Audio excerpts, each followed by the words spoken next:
Alright guys, I'm in the T4 bush hogging some corn stalks. I've got a 10-foot bush hog on the back here, and we did shell some corn last night. We finished up this morning. It's not much, it's just a couple of acres here. But this is probably 4 or 5 acres, something like, I think it's like 5 acres probably. We stepped it off. There was another section up there in the field where we chopped. This is just leftover silage corn.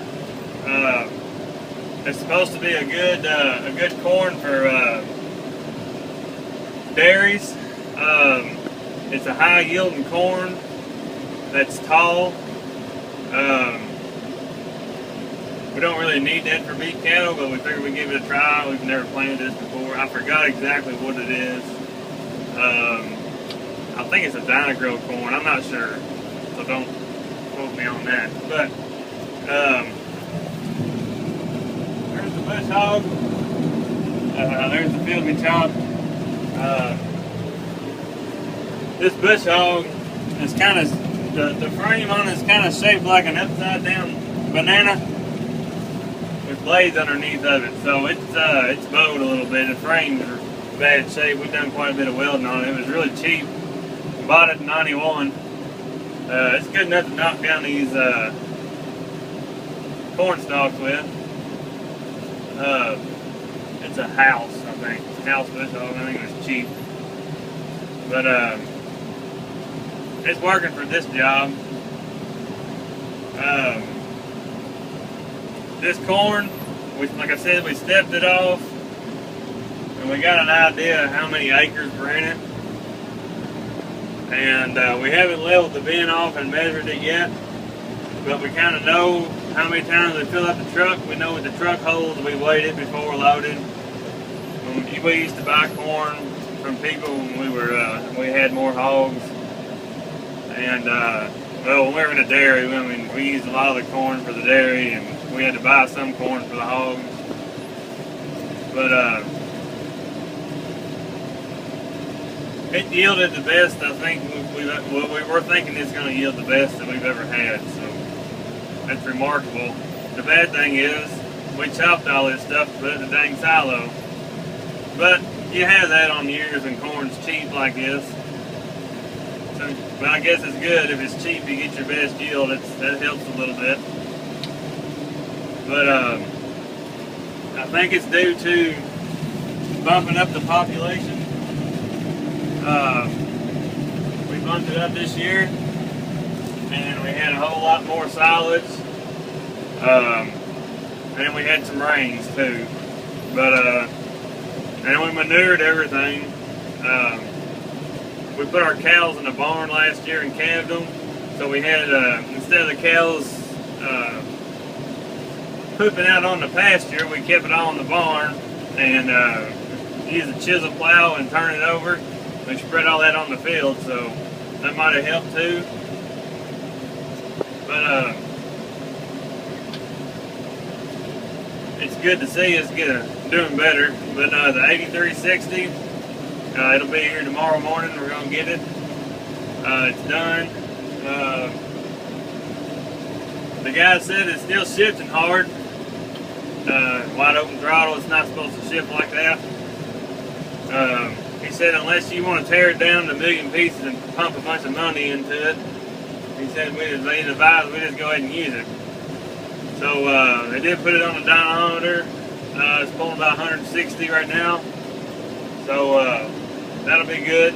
The chopper can handle it. They told us that the chopper will handle it. I read somewhere 150 is the maximum use on it, but they said that chopper will handle it fine.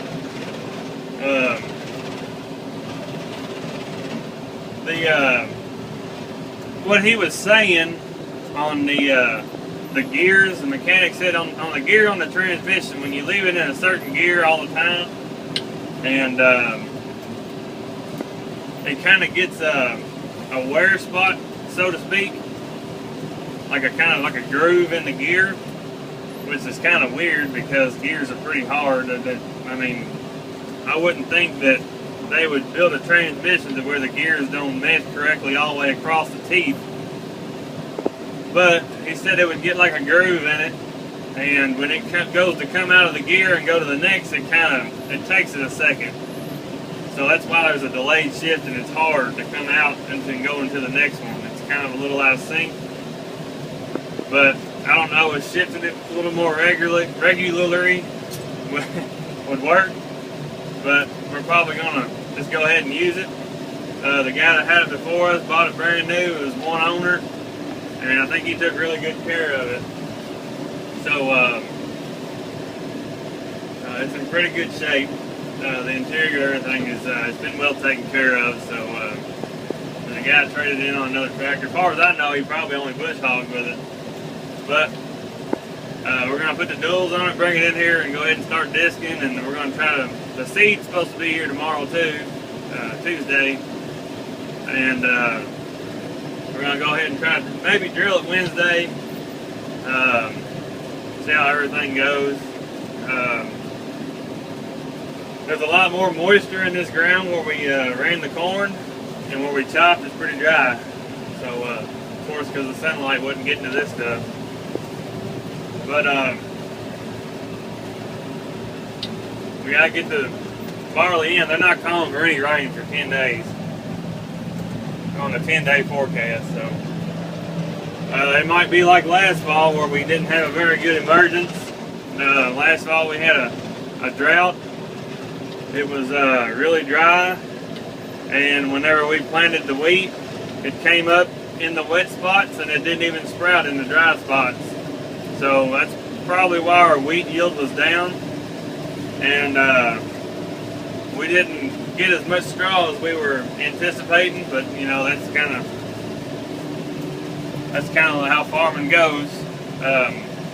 But I think the emergence is the problem because it was so dry. It looks like we might be heading down the same route.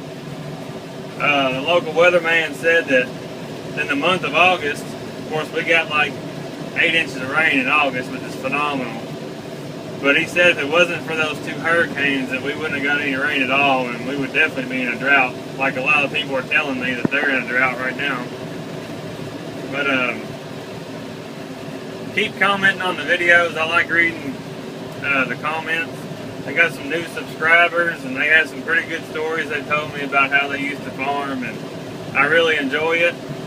So thanks for subscribing and commenting on the videos. But it's knocking them down, it's chopping them up. It kind of helps with the stalk to rot. Even when like say we were to put this in wheat, which we're not putting in barley, but the next summer when we run the wheat, you'll still see some corn stalks. But if we put late beans in after it, and when we run them in November, there are usually no corn stalks left. So I guess it takes them about that long to rot down. But I do have a video of the combine running. I might put that up too. But anyway, a little video about what's going on and what we're doing and what we're going to be doing. So stay tuned. Thanks for watching.